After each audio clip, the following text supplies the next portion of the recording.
Parkinson. Los dos apuntes tienen la misma característica, que está la patología entera.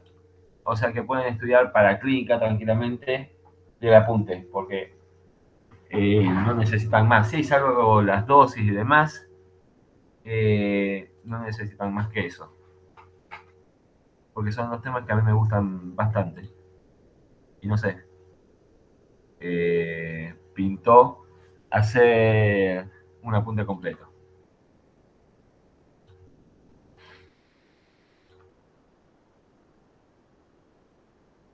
Bueno, entonces arrancamos con los antiepilépticos. El primer medicamento que vamos a ver, o el primer fármaco que vamos a ver, son de las hidantoínas, la fenilhidantoína o difenilhidantoína, o también se llama fenitoína. El mecanismo de acción de la fenitoína, yo se los voy a decir como lo aprendí. Limita la activación repetitiva de los potenciales de acción evocados por la despolarización sostenida de los neuronas de la médula espinal. Eso lo hace a través de el retraso en la activación de los canales de sodio voltaje dependiente. Se lo voy a explicar de otra manera.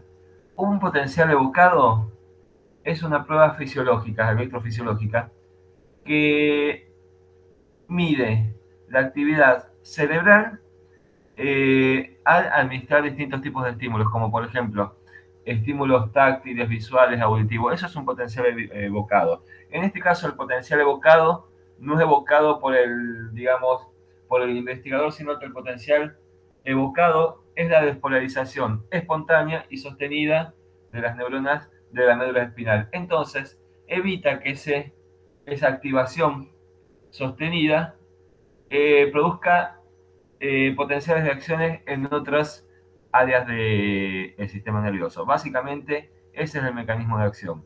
Hay un foco epileptógeno que tiene despolarización constante o frecuente, y lo que hacen la fenitoína, también la carbamazepina y el ácido valproico y la lamotrigina, que son los que vamos a ver hoy, es evitar que haya activación de los potenciales de acción frente a estímulos, o sea, frente a potenciales evocados por este foco epileptógeno.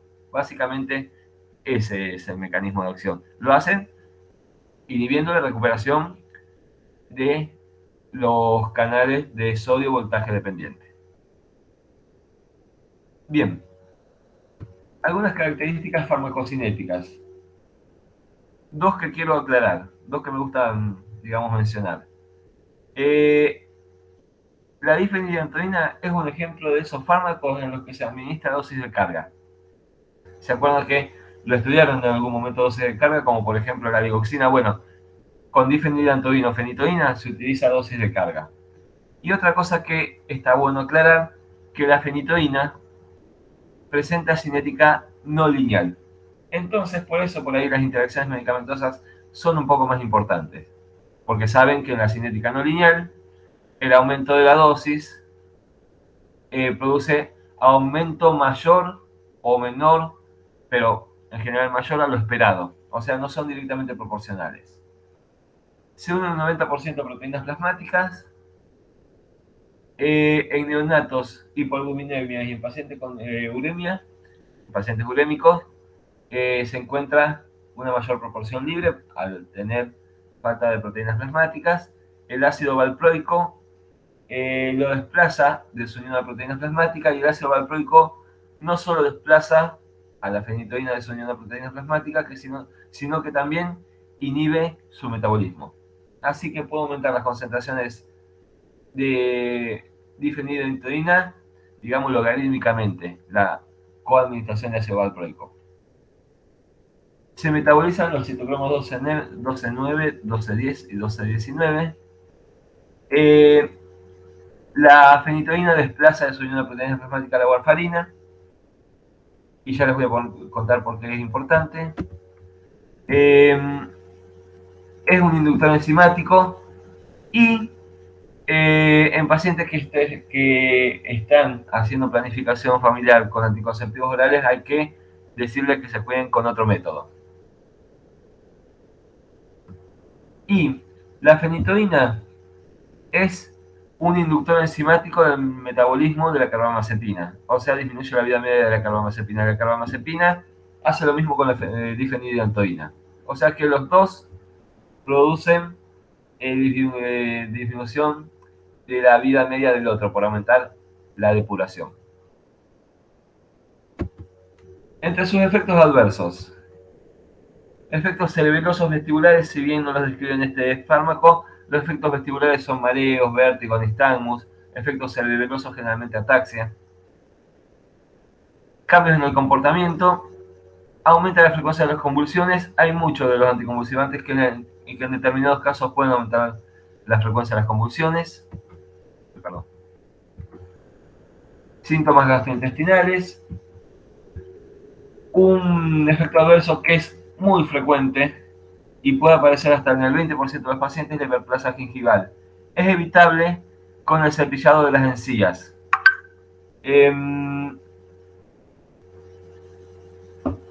A ver, dame un minutito. Está bien. Es evitable con el cepillado de las encías y no aparece en pacientes desdentados. O sea, que tiene que haber dientes. Bueno, otro efecto adverso como anemia megaloblástica, hirsutismo, hiperglicemia y glucosuria por disminución de la liberación de insulina, osteomalacia con hipocalcemia por disminución de la absorción intestinal de calcio y aumento del metabolismo de la vitamina K. Y acá viene lo importante de la warfarina. O sea, estos pacientes ya tienen tendencia a la hemorragia porque la vitamina K tiene una vida media menor. Entonces, cualquier desplazamiento de la warfarina, si el paciente lo está tomando, puede ser grave. Además, este aumento del metabolismo de la vitamina K en niños cuya madre han tomado fenitoína durante el embarazo han nacido con hemorragias. Esto puede ser evitable con la administración durante el embarazo de vitamina K. Reacciones de hipersensibilidad, y acá me voy a quedar un ratito.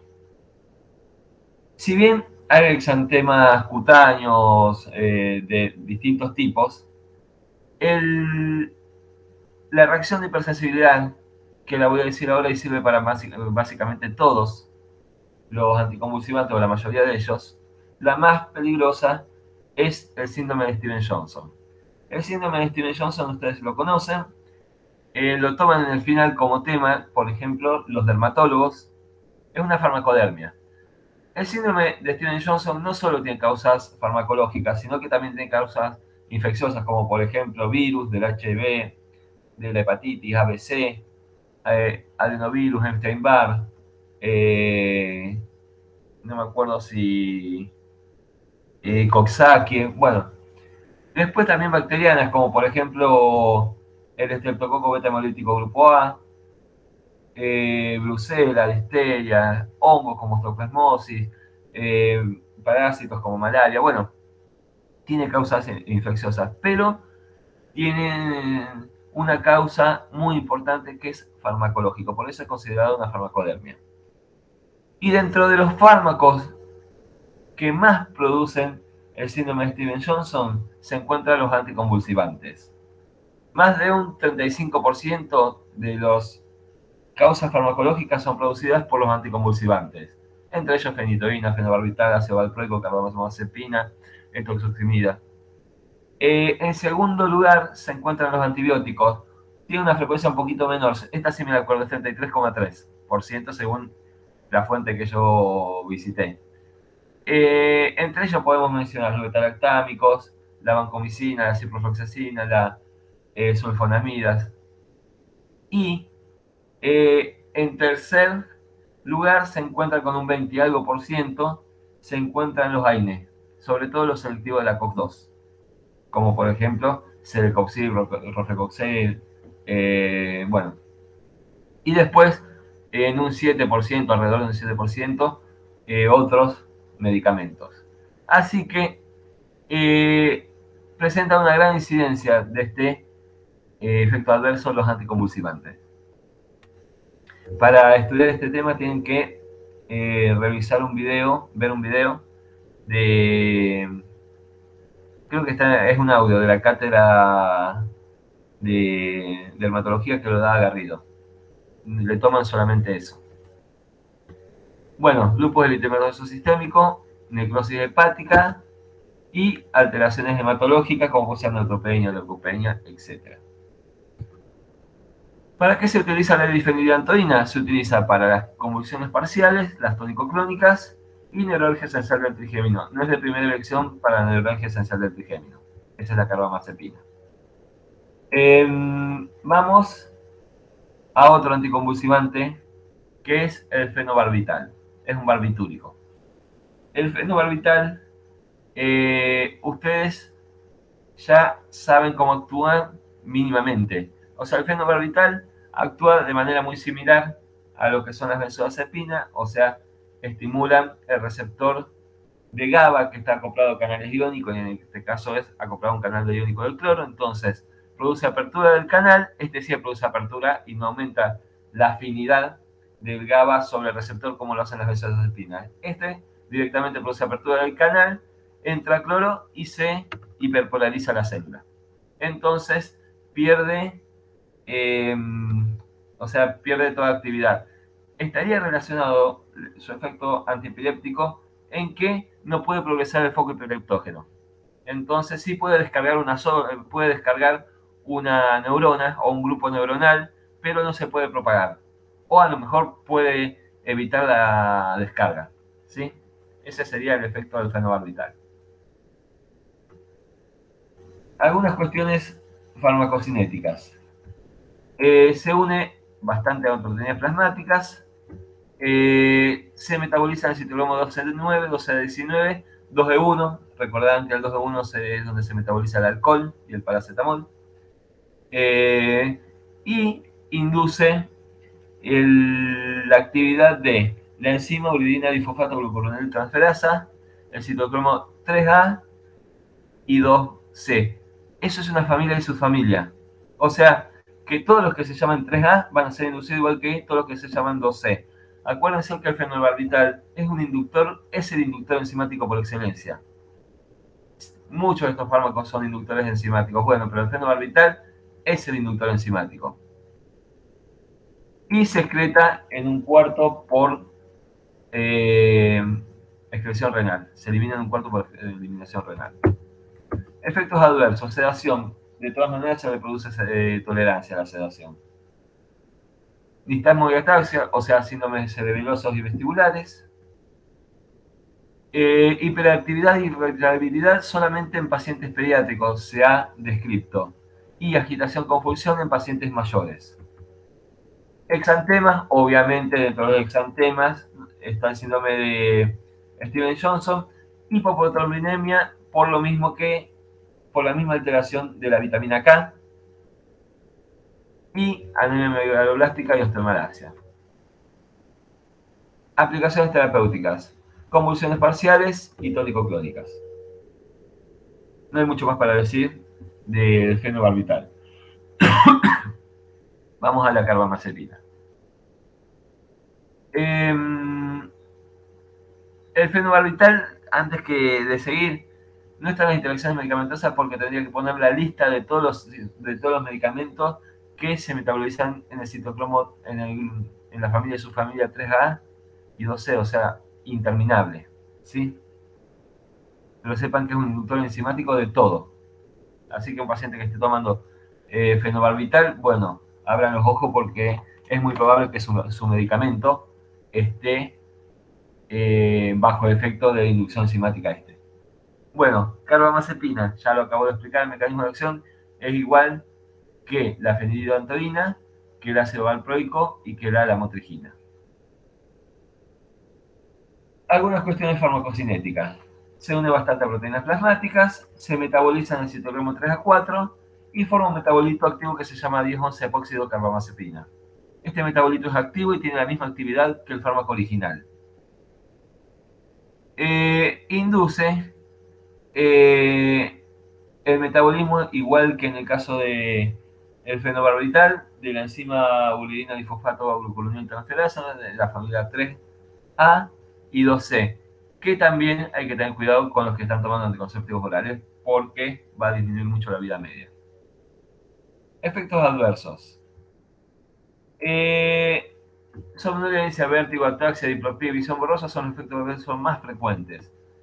En menor proporción, náusea, vómito, alteraciones hematológicas. Dentro de las alteraciones hematológicas, cabe aclarar que produce anemia plástica con una incidencia de 1 cada 200.000 pacientes, leucopenia en un 2%, y después otras alteraciones hematológicas que son menos frecuentes. Retención de agua, hay que tener cuidado en pacientes cardiópatas, pacientes con cualquier patología cardiovascular. Incremento de las enzimas hepáticas, sí, y es un efecto bastante frecuente, creo que hasta 5 o 10%, si mal no me recuerdo, produce el incremento de las enzimas hepáticas. Se ha relacionado en algún momento con la hepatitis fulminante. Hipersensibilidad, entre ellos, como ya les dije anteriormente, el síndrome de Stevens-Johnson. La carbamazepina tiene muchos efectos adversos y tiene efectos adversos graves y muy frecuentes. De tal manera que del 5 al 20% tiene que suspender el medicamento por los efectos adversos. Se lo rota a otro anticonvulsivante, obviamente. Interacciones medicamentosas. El fenobarbital, fenitoína, valproato inducen el metabolismo de la carbamazepina, hace que aumenta su depuración y disminuye su vida media. La carbamazepina hace lo mismo con valproato, lamotrigina, teobromina, topiramato y haloperidol. Y la eritromicina, cinetirina, isoniazina, fluoxetina inhiben el citocromo donde se metaboliza la carbamazepina. ¿Qué es el 3A4? También podríamos mencionar al jugo de pomelo, entre otras cosas. Aplicaciones terapéuticas. Convulsiones parciales, simples y complejas, convulsiones tónico-clónicas generalizadas y neuralgia esencial del trigémino. Es el medicamento de elección en el caso de tener la necesidad de administrar un fármaco para el tratamiento de la neuralgia esencial del trigémino y también del glosofaringio. Etosuximida, acá viene un mecanismo de acción diferente. La etosuximida lo que hace es inhibir la corriente de calcio a nivel del tálamo, se llaman corrientes T. La etosuximida solamente es útil para las ausencias, ¿sí? Hay básicamente dos fármacos que son útiles para las ausencias. La etosuximida siempre es de primera elección y después tenemos el ácido valproico que sirve para todo, que también tiene este mecanismo de acción. El ácido valproico tiene los dos mecanismos de acción que vimos, el de cerrar los canales de sodio voltaje dependiente y el de cerrar los canales de calcio del tálamo. Por eso es útil en los dos tipos de epilepsias. La etosuximida se administra por vía oral, claramente, tiene una unión de proteínas plasmáticas escasa, no se sabe dónde se metaboliza, la vida media es bastante elevada, perdón, el volumen de distribución es bastante elevada, la vida media es elevada, eso estaba yo leyendo, por eso me confundí, 30 horas en niños y 40-50 en adultos. Se elimina fundamentalmente por metabolismo.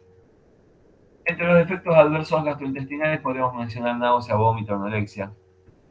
A nivel del sistema nervioso central podemos mencionar cefalea, letargo, hipo. Producen parkinsonismo y fotofobia. Otras alteraciones como inquietud, agitación, ansiedad, agresividad, etc. Pero esto se ven en pacientes psiquiátricos fundamentalmente. Y bueno, como les dije anteriormente, síndrome de Stevens-Johnson. Después algunas alteraciones hematológicas, como la mayoría tienen.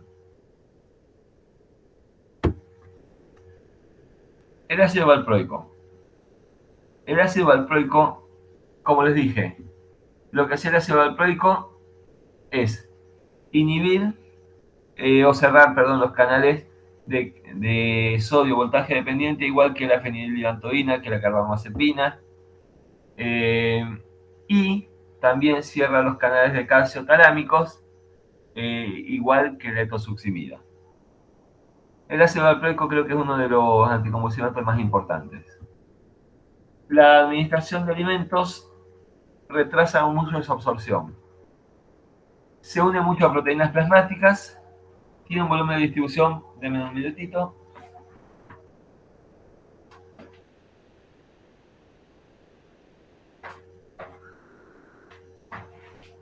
Tiene un volumen de distribución bajo, se metaboliza por la uridina difosfato glucuroniltransferasa, citocromo 12 a 19, la vida media es de 15 horas y se elimina muy poco por excreción renal. Entre sus efectos adversos podríamos mencionar los gastrointestinales, que son iguales que los anteriores: náuseas, vómitos, anorexia. A nivel del sistema nervioso central, ataxia, temblor, sedación.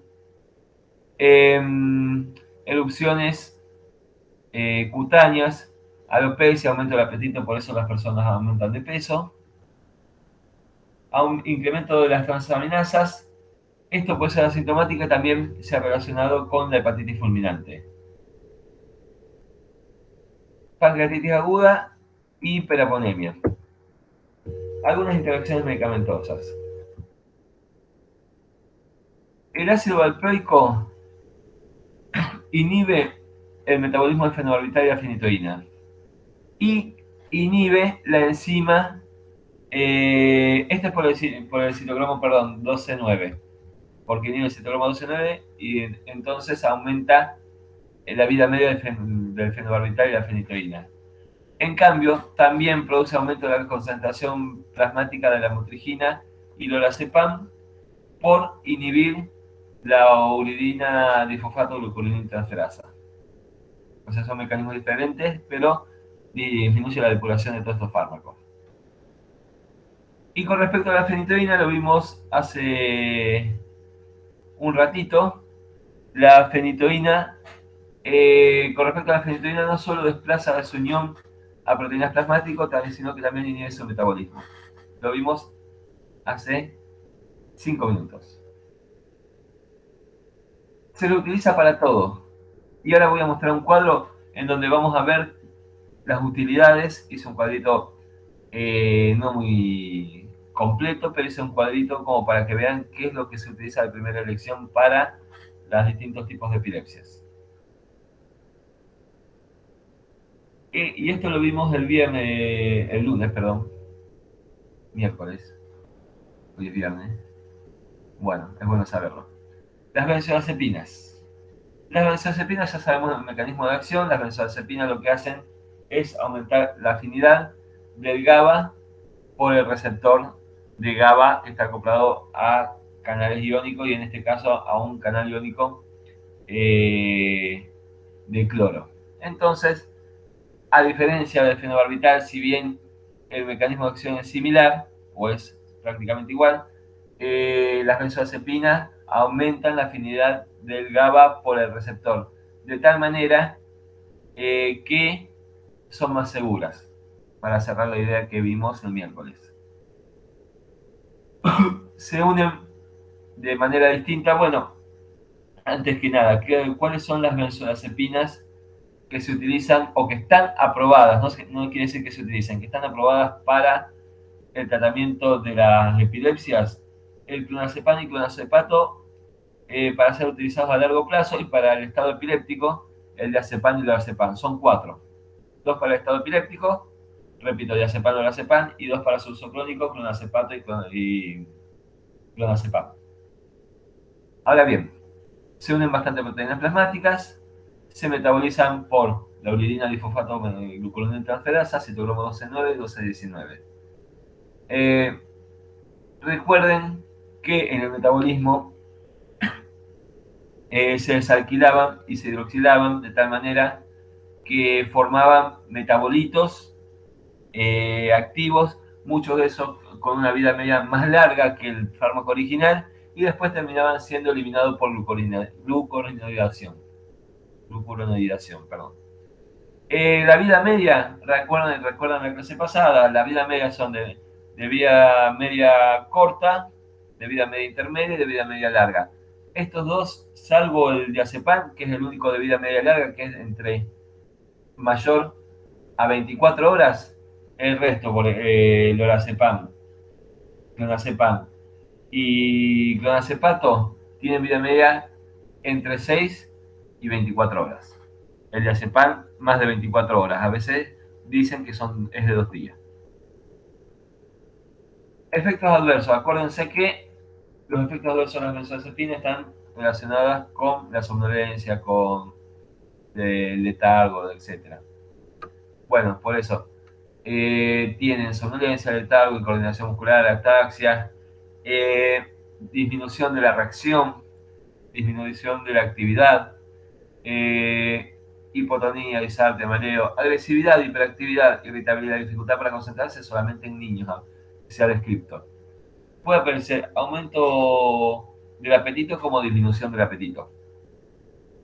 Aumenta las secreciones salivares y bronquiales, y una característica que tienen las benzodiazepinas que cuando se utilizan crónicamente y se suspenden de manera brusca, pueden desencadenar una crisis convulsiva e inclusive llegar al estado epiléptico. O sea, el estado epiléptico es una convulsión tónico-clónica que dura más de media hora. Ese es el gran mal en realidad. Ese es el estado epiléptico. Bien. ¿Para qué se las utiliza? Para las convulsiones mioclónicas y crisis de ausencia se utiliza clonazepam. No es de elección, obviamente. Para el estado epiléptico, diazepam y lorazepam. Y para las convulsiones parciales, clonazepato. Para el estado epiléptico, muchos prefieren lorazepam en adultos. Perdón, no lorazepam, clonazepam. Por más lo que diga el libro, acá en Rosario, muchos prefieren utilizar clonazepam para los pacientes con convulsiones, para los pacientes mayores. En pacientes pediátricos se utiliza más el diazepam. Pero bueno, esto que están viendo en pantalla es para que fueron aprobados, más allá de para qué se utilicen. Estas son las indicaciones aprobadas, para no entrar en confusión. La lamotrigina no la iba a poner, hoy a la mañana la puse la lamotrigina, pero la puse porque van a ver que la lamotrigina es un medicamento que se utiliza en determinados casos. Se puede utilizar tanto como monoterapia o como terapia complementaria. Y cuando vean el cuadrito de la terapia complementaria, en todos o prácticamente todas las indicaciones como terapia complementaria está la lamotrigina, y por eso lo puse. En menor frecuencia está el topiramato. La lamotrigina no es considerado un mecanismo, un anticonvulsivante de primera línea. Sin embargo, como terapia complementaria, sí. Actúa de la misma manera, el mecanismo de acción igual de la carbamazepina, fenidantoína y valproato, o sea, producen cierre de los canales de sodio voltaje dependiente. ¿Sí? Lo hice resumido. Si bien es corto, lo hice más resumido. La fenitoína, carbamazepina y fenobarbital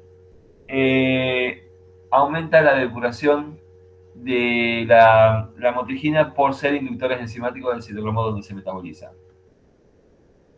Con ácido valproico, el ácido valproico inhibe la depuración, o sea, aumenta la vida media de la lamotrigina, mientras que la lamotrigina aumenta la depuración del ácido valproico. Y la lamotrigina produce acumulación de el 10-11-epóxido carbamazepina. Entonces, cuando se administra junto con carbamazepina, puede generar hasta concentraciones tóxicas del 10-11-epóxido. Eso hay que tenerlo en cuenta. ¿Por qué?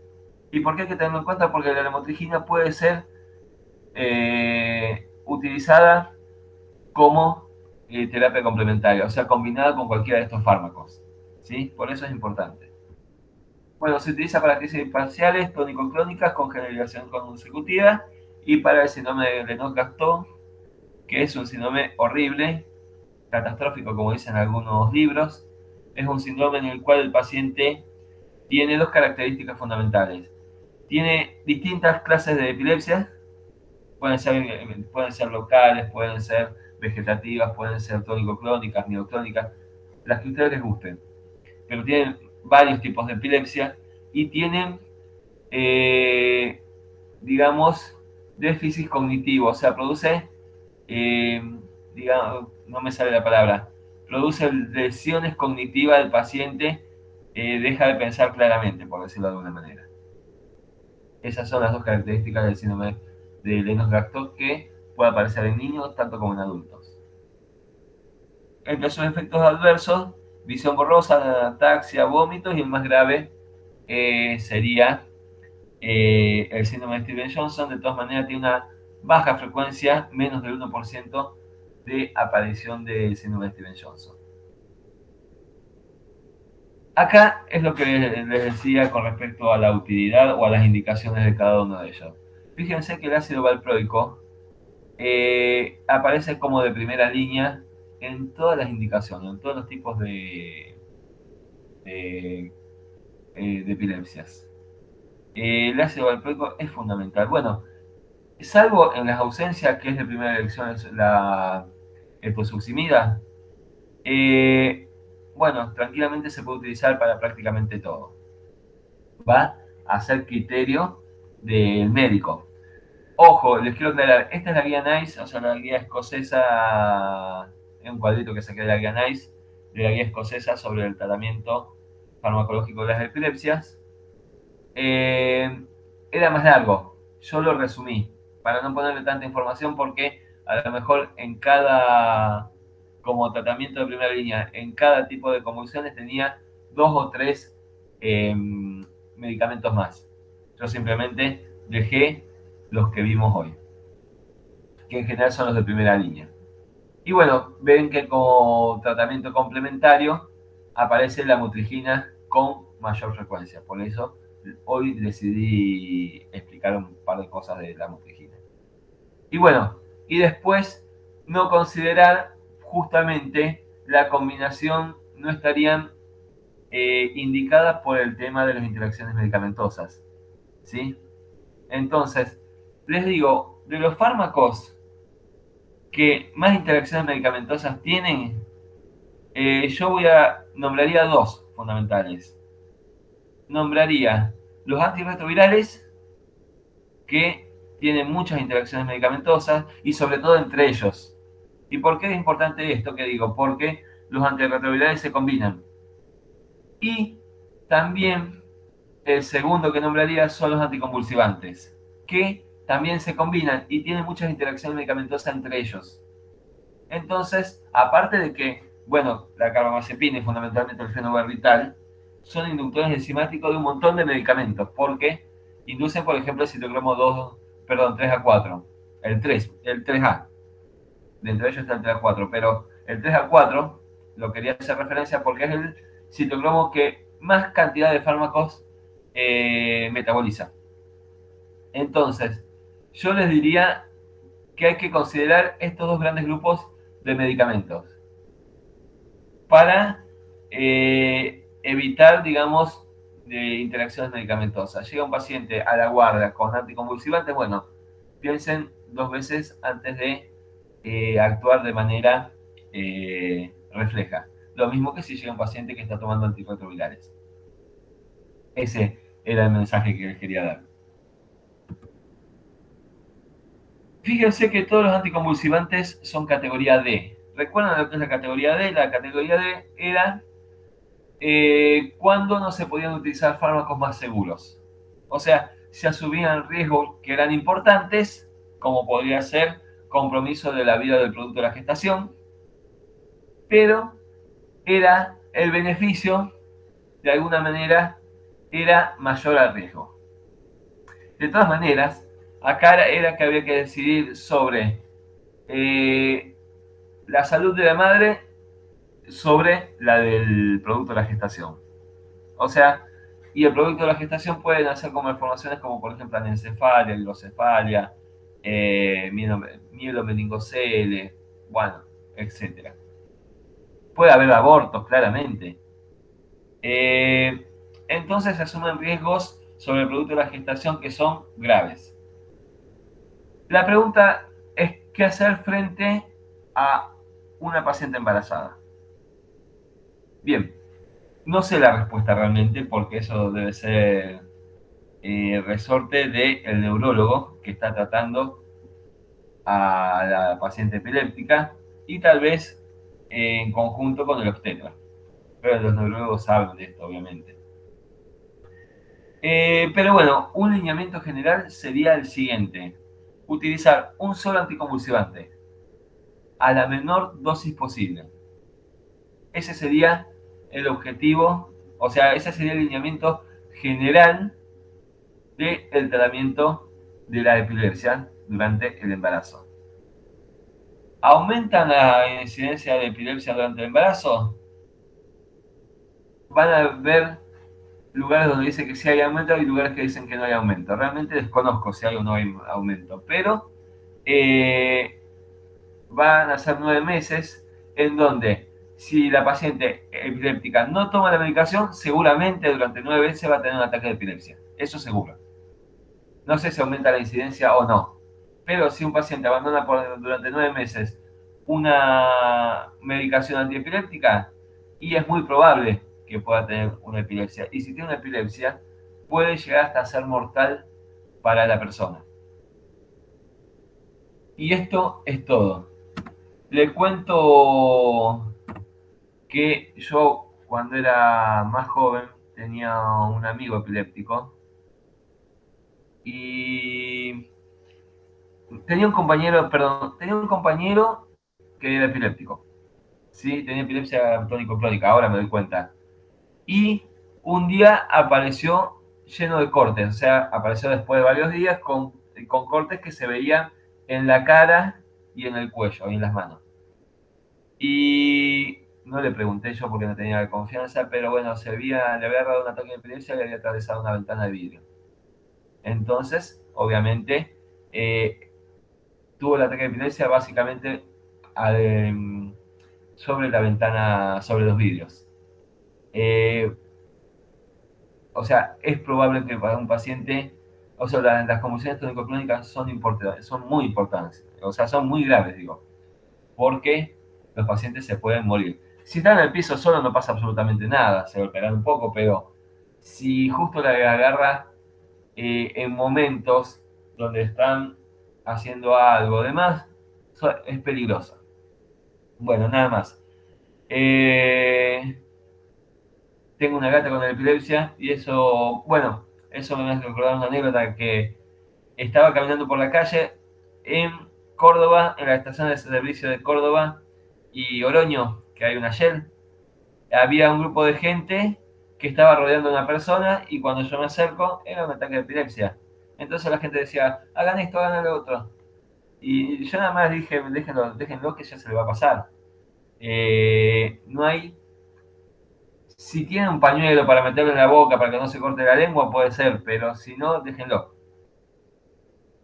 Bueno, y para terminar, yo tengo una gata con epilepsia. Tiene una epilepsia focal. Se ve que a nivel de los miembros inferiores, que no se generaliza, pero de todas maneras eh, no puede controlarla. O sea, y se ha caído de un primer piso, se ha caído de arriba de un ropero, bueno, etcétera. O sea, y les cuento esto por algo, porque la otra vez estaba en una silla acostada al lado mío y le agarra el ataque de epilepsia, entonces yo le pongo la mano para que no se golpee, para que no se caiga. Y me mordió, puede ser que sea generalizado lo que pienso, me hizo, o sea, como que me mordió cerca de 15 veces la mano de eminencia penal. Todavía tengo el lastimado, pero muerden fuertes, le digo. Y los humanos más. Por eso les digo, traten de no hacer nada, no metan la mano como metí yo con la gata. Pero bueno, intentaba que no se caiga. ¿Alguna pregunta?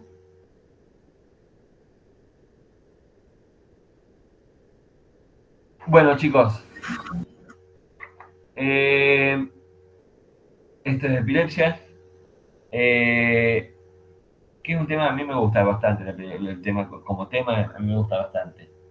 Como les dije anteriormente, tiene el apunte como para que puedan estudiar de ahí, faltarían las dosis, que lo pueden hacer en un cuadrito, digamos, un cuadrito agarrar y decir, bueno, qué se utiliza, qué dosis se utiliza cada uno y punto, se terminó. Y nada más, nos vemos el lunes, creo que con Parkinson, que también es otro tema que me gusta mucho. Es cortito Parkinson. Bueno, Genial, Emma. nos vemos. Gracias. Gracias, Emma, nos Emma, vemos. gracias. Chao, chao.